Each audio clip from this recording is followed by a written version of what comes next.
இந்த மாதிரி அத்து போன கேசட்டை எப்படி ஒட்டுறது, இதுக்கு பேர் வந்து பாத்தீங்கன்னா ஹைடெக் ஸ்ப்ளைசிங் கிட். ஸோ இதை நம்ம யூஸ் பண்ணி எப்படி ஒட்டலாம்னு சொல்லி நம்ம பார்ப்போம்.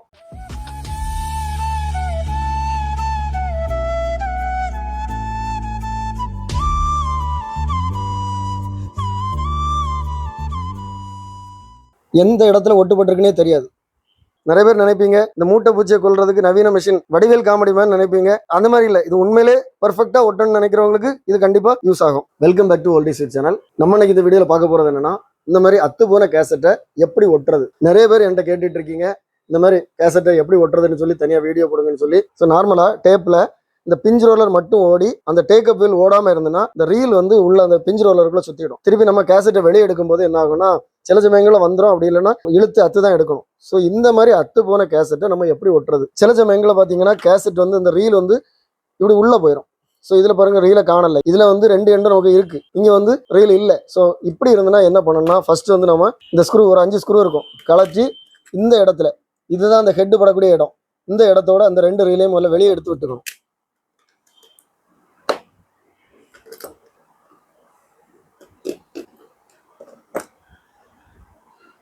ஸோ இந்த மாதிரி கவனமாக எடுக்கணும்.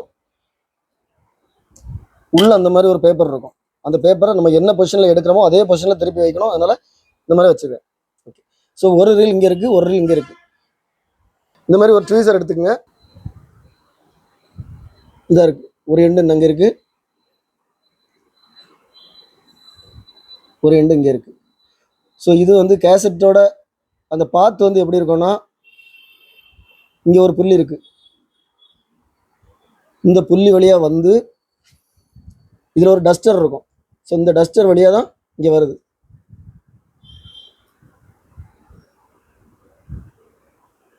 இது வழியாக வந்து இங்கே வருது. ஸோ இங்கேயும் அது மாதிரி இது வழியாக வந்து இங்கே வருது. இந்த இடத்துல நான் வெளியே எடுத்துட்டேன். இப்போ நான் எப்படி எடுத்தனோ அதை மாதிரி நான் இதை லாக் பண்ணுறேன்.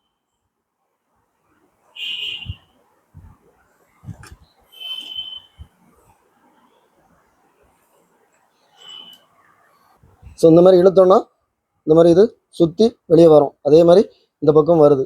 ஸோ இது கரெக்டாக இருக்குது. இப்போ நம்ம ஸ்க்ரூ போட்டுடலாம்.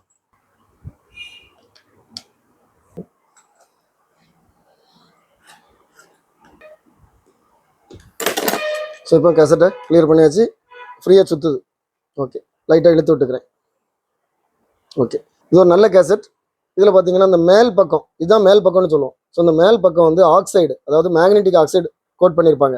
இந்த இதில் தான் ரெக்கார்டிங் ஆகும்.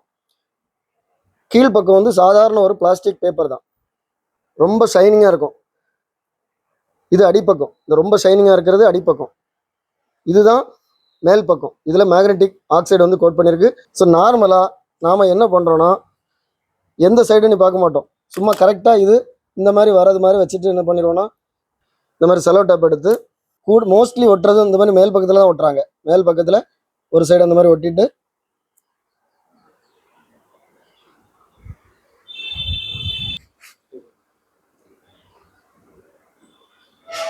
ஸோ அடுத்த சைடையும் இந்த மாதிரி வச்சுட்டு பேலன்ஸ் இருக்கக்கூடிய அந்த டேப்பை என்ன செய்வாங்கன்னா இந்த மாதிரி கட் பண்ணிடுவாங்க. ஸோ இப்படி கட் பண்ணும்போது என்ன ஆகும்னா, சில சமயங்களில் அந்த டேப்பு கட் ஆயிரும். இதுதான் நம்ம நிறைய பேர் பண்ணக்கூடிய மெத்தடு.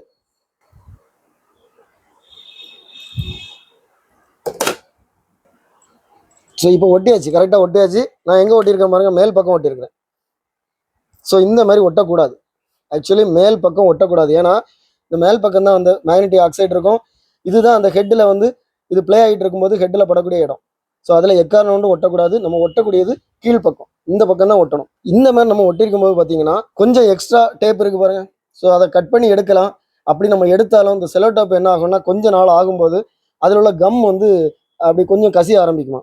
ஸோ அதனால என்ன பண்ணோம்னா, உள்ள நல்லா இருக்கக்கூடிய டேப்பும் நாசமாயிரும். அதனால எக்காரணம் ஒன்று செலோ டேப் போடாதீங்கன்னு சொல்லி சொல்றாங்க. இதுக்கு பழைய காலத்திலே பார்த்தீங்கன்னா ஆடியோ கேசட் ஸ்ப்ளைசிங் கிட்னு சொல்லி ஒரு கிட் இருக்கு. ஸோ இது இப்போ ஆன்லைனில் கிடைக்குது, ஆனால் ரொம்ப காஸ்ட்லி, 3500 ரூபா போட்டிருக்காங்க. ரொம்ப காஸ்ட்லி. அது யார் யூஸ் பண்ணுவாங்கன்னா, மோஸ்ட்லி வந்து இந்த ரெக்கார்டிங் சென்டர் வச்சிருக்காங்கல்ல, அவங்க வந்து இந்த மாதிரி ப்ரொஃபஷனலாக கட் பண்ணி ஒட்டுறதுக்கு அவங்க யூஸ் பண்ணுறாங்க. ஸோ இந்த மாதிரி ஒட்டும் போது என்ன ஆகும்னா, நம்ம இதை வந்து தலைமுறையாக நம்ம பாதுகாத்து வரக்கூடிய கேசட் நல்ல பாட்டுகள் இருக்கும். ஸோ அதை நம்ம இந்த மாதிரி ஒட்டி பண்ணுறதுனால அந்த கேசட் வந்து நாசமாகாமல் இருக்குன்னா, அந்த கரெக்டாக என்ன பண்ணணும். ஸோ இது வந்து மோஸ்ட்லி எல்லாருமே இந்த மாதிரி தான் பண்ணுறாங்க. நம்ம கண்டிப்பாக கரெக்டாக பண்ணணும்னு சொல்லி பண்ணுறவங்களுக்கு மட்டும்தான் இது தேவைப்படும். ஸோ ஆக்சுவலி நான் வந்து அந்த ஒரிஜினல் ஸ்ப்ளைசர் அந்த ஆன்லைனில் சேல் பண்ணக்கூடிய அந்த இதை வாங்கி அதில் என்னென்ன இருக்குன்னு சொல்லி பார்த்து அதே மாதிரி ரெடி பண்ணியிருக்கிறேன். ரொம்ப சீப்பாக நான் ரெடி பண்ணியிருக்கிறேன். பாருங்கள் அதில் என்னெல்லாம் இருக்குன்னு பாருங்கள்.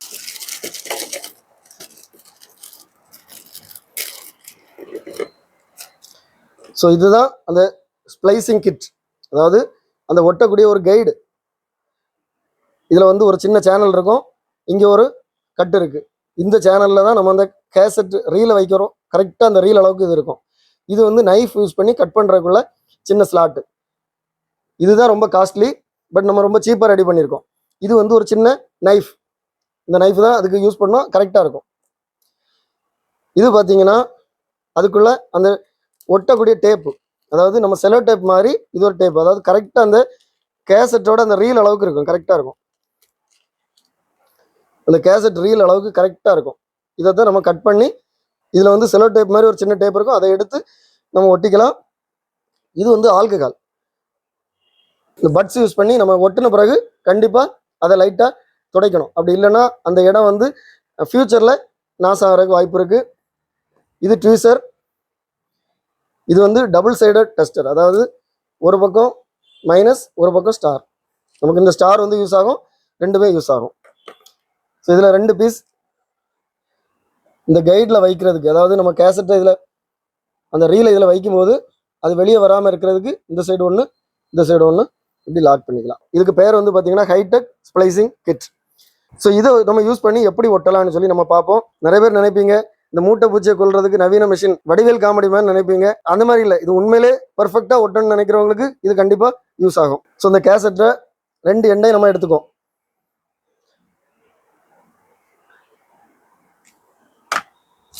இதில் நம்ம ஒட்ட போகிறது நான் இப்போ கையெடுத்து காமிக்கிறேன், ஏன்னா அப்போ தான் தெளிவாக காமிக்க முடியும். ஒட்ட போகிறது வந்து உள்பக்கம், ஏன்னா இதுதான் உள்பக்கம், இது வெளிப்பக்கம். ஸோ இந்த உள் பக்கத்தை தான் ஒட்ட போகிறோம். ஸோ அதனால் என்ன பண்ணலான்னா ஒரு சைடை நான் அப்படியே கொண்டு இந்த கைடில் வைக்கிறேன்.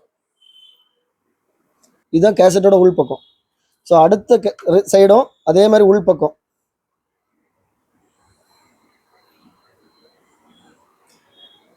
ஏன்னா மாற்றி ஒட்டினீங்கன்னா திரிங்கிடும்.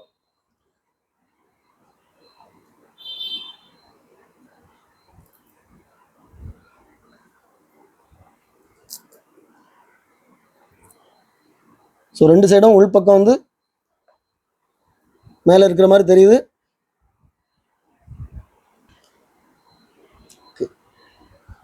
ஸோ இப்படி வந்து இது உள்பக்கம், இது இப்படி வந்து இது உள்பக்கம்.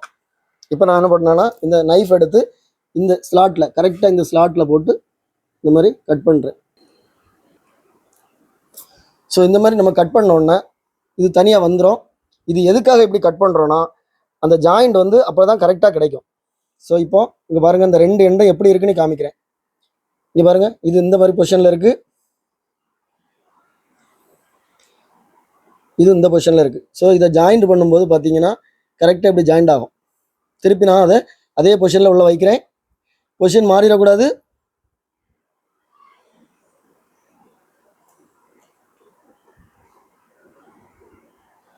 ஸோ நான் எப்படி வெட்டணும் அப்படி லாக் பண்ணியிருக்கேன். கரெக்டாக அந்த கிராஸ் கரெக்டாக ஒன்றுக்கு ஒன்று ஜாயிண்ட் ஆகிருக்கு.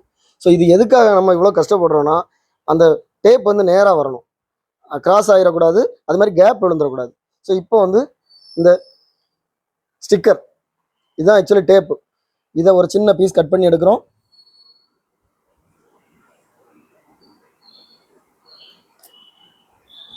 இதில் ஒரு சைடு கண்ணாடி மாதிரி இருக்கும், அந்த சைடு தான் அந்த ஸ்டிக்கர் இருக்குது.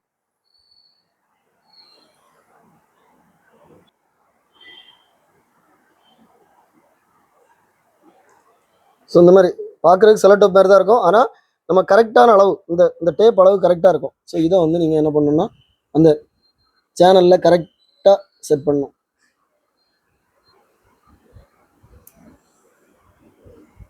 ஸோ இப்போ உள்ளே போயிட்டு இந்த ட்வீசரில் இந்த பக்கத்தை நம்ம வேணால் யூஸ் பண்ணிக்கலாம். ஜஸ்ட் ஒரு சின்ன ப்ரெஸ்ஸிங், அவ்வளோதான். இப்போ இந்த லாக்கை எடுத்துகிட்டு நீங்கள் எடுத்து பாருங்கள், அந்த அளவு வந்து கரெக்டாக இருக்கும். இங்கே பாருங்கள், வெளியேயும் இருக்காது, உள்ளேயும் எக்ஸ்ட்ரா இருக்காது. இங்கே பாருங்கள், இந்த பக்கம் எந்த இடத்துல ஒட்டுப்பட்டிருக்குன்னே தெரியாது. ஸோ இது முடிச்ச பிறகு என்ன பண்ணணும்னா, இந்த இடத்துல ஒருவேளை ஏதாவது கம் இருந்தால் அதை நம்ம எடுக்கிறதுக்காக என்ன பண்ணணும்னா, இந்த பாட்டிலில் இருக்கக்கூடிய ஆல்கஹாலில் ஒரு டிராப் பட்ஸில் எடுத்துங்க. அந்த இடத்துல மேலேயும் போட்டேன், அதே மாதிரி கீழ்ப்பக்கமும். ஏன்னா ஒருவேளை அந்த சரியான ஜாயிண்ட் சரியா இல்லைன்னா அந்த இடத்துல ஏதாவது கம் இருந்ததுன்னா அது போயிடும். ஸோ இந்த மாதிரி போட்டாச்சுன்னா ஸோ இப்போ அது காஞ்சிரும், அது ஈரமாக இருக்காது. இப்போ இங்கே பாருங்கள். ஸோ இப்போ பாருங்கள், இதில் ஒட்டின இடமே தெரியலை. ஏன்னா நம்ம அந்த கைடு வந்து கரெக்டான அளவு இருக்கிறனால அது அப்படி மாறதுக்கு வாய்ப்பு இல்லை. ஸோ இப்போ கரெக்டாக ஒட்டியிருந்தோன்னா அந்த டைரக்ஷன் வந்து கரெக்டாக வரும், திருங்காது. ஸோ நீங்கள் மாற்றி ஒட்டியிருந்தீங்கன்னா திருங்கிரும்.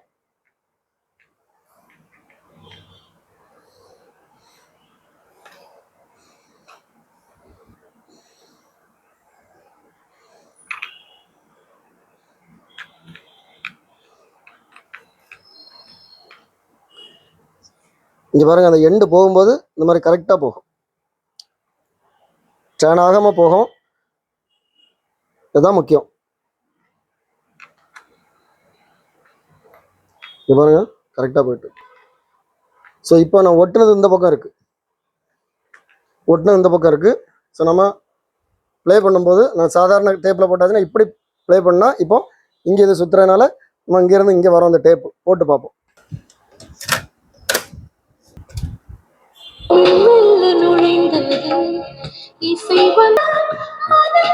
ஸோ அதில் ஒரு சின்ன ஜெர்க்கு தெரிஞ்சு நீங்கள் பார்த்துருப்பீங்க, ஒரு சின்ன கட்டு. ஏன்னா நம்ம கொஞ்சம் இடத்த கட் பண்ணி எடுத்துருக்கோம், அந்த இடம் மட்டும் தான் கட்டு தெரிஞ்சுது, வேற எந்த எக்ஸ்ட்ரா சவுண்டு எதுவுமே கேட்கல.